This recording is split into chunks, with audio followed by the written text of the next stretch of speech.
ವೀಕ್ಷಕರೇ ನಮಸ್ಕಾರ ನಮಸ್ಕಾರ ನಮಸ್ಕಾರ. ಹಾಗೆ ಸುಮ್ಮನೆ ಖಾಸ್ಬಾದ್ ಕೇರಳ ನಾಡಿನ ಪಕ್ಷಿ ನೋಟ ವೀಕ್ಷಿಸೋಣ ವೀಕ್ಷಕರೇ.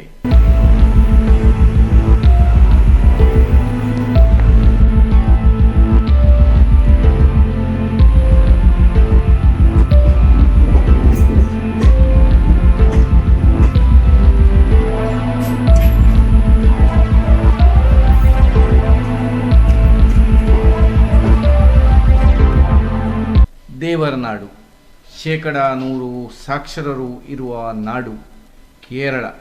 ಅಭಿವೃದ್ಧಿಯಲ್ಲಿ ಮಾತ್ರ ಹಿನ್ನಡೆ.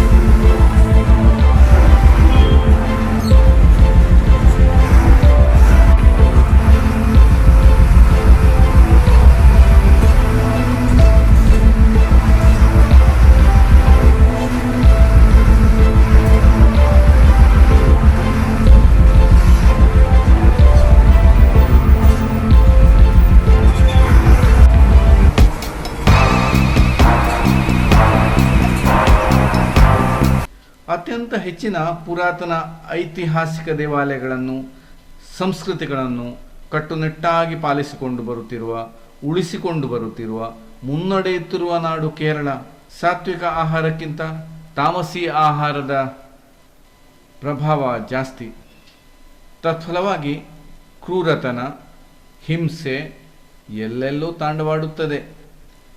ತನ್ನ ಆಹಾರಕ್ಕಾಗಿ ಅತ್ಯಂತ ಹೆಚ್ಚು ಪ್ರಾಣಿ ಹಿಂಸೆ ಮಾಡುತ್ತಿರುವ ನಾಡು ದೇವರ ನಾಡು ಕೇರಳ. ಸಸ್ಯಾಹಾರಿ ಹೋಟೆಲ್ಗಳನ್ನು ಹುಡುಕಿಕೊಂಡು ಹೋಗುವುದೇ ಒಂದು ತ್ರಾಸದಾಯಕ ಕೆಲಸವಾಗಿದೆ.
ನಾಡಿನ ಪ್ರತಿಯೊಂದು ಮನೆಯಿಂದ ಕನಿಷ್ಠ ಒಬ್ಬರಂತೆ ಗಲ್ಫ್ ರಾಷ್ಟ್ರಗಳಲ್ಲಿ ದುಡಿಯುತ್ತಾ ತಮ್ಮ ಸಂಪಾದನೆಯನ್ನು ತಾಯ್ನಾಡಿಗೆ ಕಳುಹಿಸಿ ಸರ್ವ ಸುಸಜ್ಜಿತ ಮನೆಗಳನ್ನು ನಿರ್ಮಿಸಿಕೊಂಡು ಸರ್ವಸ್ವತಂತ್ರ ಜೀವನವನ್ನು ನಡೆಸುತ್ತಿದ್ದಾರೆ ಕೇರಳಿಗರು. ಇದು ಹೆಮ್ಮೆಯ ವಿಷಯ. ಹೀಗೆ ನೋಡಿದರೆ ಸರ್ಕಾರಿ ಆಡಳಿತ ಯಂತ್ರ ಅಭಿವೃದ್ಧಿಯ ಮಟ್ಟದಲ್ಲಿ ವೇಗ ಕಳೆದುಕೊಂಡಿದೆ, ತುಂಬ ಹಿಂದೆ ಬಿದ್ದಿದೆ. ಇಲ್ಲಿನ ರಾಷ್ಟ್ರೀಯ ಹೆದ್ದಾರಿ ನೋಡಿದರೆ ಜಿಲ್ಲಾ ಹೆದ್ದಾರಿಗಿಂತಲೂ ಇನ್ನೂ ಒಂದು ಪಟ್ಟು ಹಿಂದೆ ಇದೆ. ಹೇಗಂತೀರಾ? ರಾಷ್ಟ್ರೀಯ ಹೆದ್ದಾರಿ ಏಕಪಥ ರಸ್ತೆಯಾಗಿಯೇ ಇನ್ನೂ ಉಳಿದಿದೆ. ವಾಹನ ದಟ್ಟಣೆ ಗಮನಿಸಿದರೆ ಚತುಷ್ಪಥ ಕನಿಷ್ಠವಾಗಿ ಬೇಕಾಗುವುದು ಅಗತ್ಯವಿದೆ.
ಹಗಲಿನಲ್ಲಿ ಸಂಚರಿಸುವುದೆಂದರೆ ಬಸ್ಸುಗಳು ಕೇವಲ 20 ಕಿಲೋಮೀಟರ್ ವೇಗದ ಮಿತಿ ಪಡೆದಿವೆ.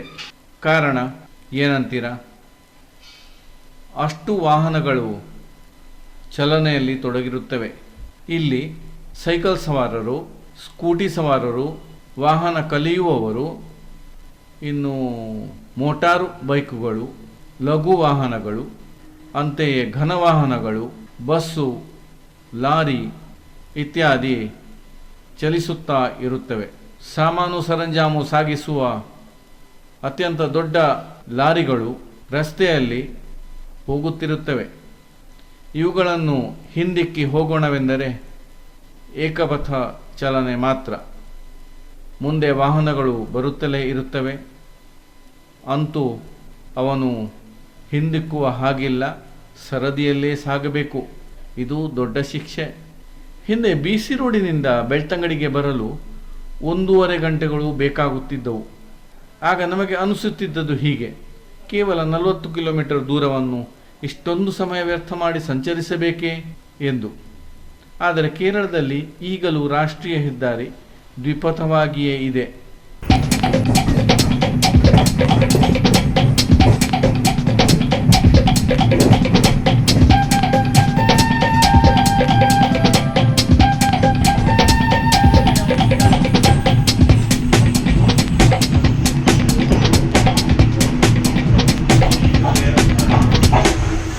ಹೆಚ್ಚಿನ ಜನರು ರೈಲು ಪ್ರಯಾಣವನ್ನೇ ಅವಲಂಬಿಸಿದ್ದಾರೆ. ಇದು ಬಸ್ಸಿಗಿಂತ ಕಡಿಮೆ ದರದಲ್ಲಿ ಸಾಗುವುದು, ಸಮಯಕ್ಕೆ ಸರಿಯಾಗಿ ಮುಟ್ಟುವುದು. ಇದು ಮಾತ್ರ ಇಲ್ಲಿ ಯೋಗ್ಯ. ಕಾರಣವೇನೆಂದು ಗಮನಿಸಿದರೆ ಕಮ್ಯುನಿಸ್ಟ್ ಆಡಳಿತ ವೈಫಲ್ಯ. ರೈಲ್ವೆ ಪ್ರಯಾಣ ತುಂಬ ಖುಷಿ ಆಗ್ತಾ ಇದೆ.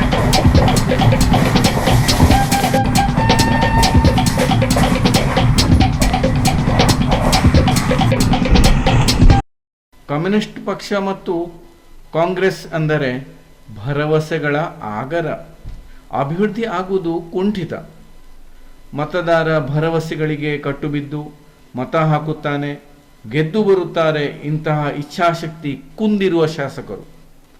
ಇವರ ತತ್ವವೇ ಹೀಗೆ: ಬಡವರನ್ನು ಬಡವರಾಗಿಯೇ ಉಳಿಸಿಕೊಂಡು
ತಮ್ಮ ಮತ ಬ್ಯಾಂಕುಗಳನ್ನು ಗಟ್ಟಿಗೊಳಿಸಿಕೊಂಡು ತಾವು ಬಲಿಷ್ಠವಾಗಿ ಬೆಳೆಯುತ್ತಾ ಸುದೀರ್ಘ ಆಡಳಿತ ಮಾಡುತ್ತಾ ಇರುವುದು. ಅಧಿಕಾರದ ದಾಹ ಫಲಿಸದೇ ಇರುವಾಗ ಹಿಂಸಾ ಮಾರ್ಗ ಇದು ಇವರ ಗುರಿ. ಅಭಿವೃದ್ಧಿಗೆ ಮಾರಕವಾದ ಕಮ್ಯುನಿಸ್ಟ್ ಸಂಘಟನೆಗಳು, ಯೂನಿಯನ್ಗಳು ಕಾರ್ಯಾಚರಿಸುತ್ತಿರುವುದು ಸರ್ವೇ ಸಾಮಾನ್ಯವಾಗಿದೆ. ಇದಕ್ಕೆ ಉತ್ತಮ ಉದಾಹರಣೆ ಕೇರಳ ಮತ್ತು ಪಶ್ಚಿಮ ಬಂಗಾಳ. ದೇಶದಲ್ಲಿ 16 ವರ್ಷಗಳಿಂದಲೂ ನಡೆಸುತ್ತಿದ್ದುದು ನಮಗೆ ಗೊತ್ತೇ ಇದೆ. ಮತ ಹಾಕಿರುವ ಬಡ ಮತದಾರರಿಗೆ ಕೃತಜ್ಞತೆ ಎಂದರೆ ಉಚಿತ ಅಕ್ಕಿ ಪಡಿತರ ವಿತರಣೆ. ಆ ಭಾಗ್ಯ ಈ ಭಾಗ್ಯ ಎನ್ನುತ್ತಾ ತಮ್ಮ ಪಕ್ಷದ ಕೀರ್ತಿ ಪತಾಕೆಯನ್ನು ಮೇಲಕ್ಕೆತ್ತಿಕೊಂಡು ಮುನ್ನಡೆಯುವುದು. ಈ ಉಚಿತಗಳಿಂದ ರಾಜ್ಯ ರಾಷ್ಟ್ರಗಳು ಅಭಿವೃದ್ಧಿ ಹೊಂದಲಾರವು. ಬದಲಾಗಿ ಜನಸಾಮಾನ್ಯ ತನ್ನ ಕೆಲಸದಲ್ಲಿಯೂ ಹಿನ್ನಡೆಯುತ್ತಾನೆ. ಕ್ರಮೇಣ ಸೋಮಾರಿ ಇದು ದೇಶದ ಅಭಿವೃದ್ಧಿಯಲ್ಲಿ ಹಿನ್ನಡೆ. ಇದುವರೆಗೆ ಇಲ್ಲಿ ಆಡಳಿತ ನಡೆಸಿದ ಪಕ್ಷಗಳೆಂದರೆ UDF ಮತ್ತು LDF. ಎರಡು ಪಕ್ಷಗಳು ಜನರನ್ನು ಬಡವರನ್ನು ಬಡವರಾಗಿಯೇ ಉಳಿಸಿಕೊಂಡು ಆಡಳಿತ ನಡೆಸುತ್ತಿದ್ದಾರೆ.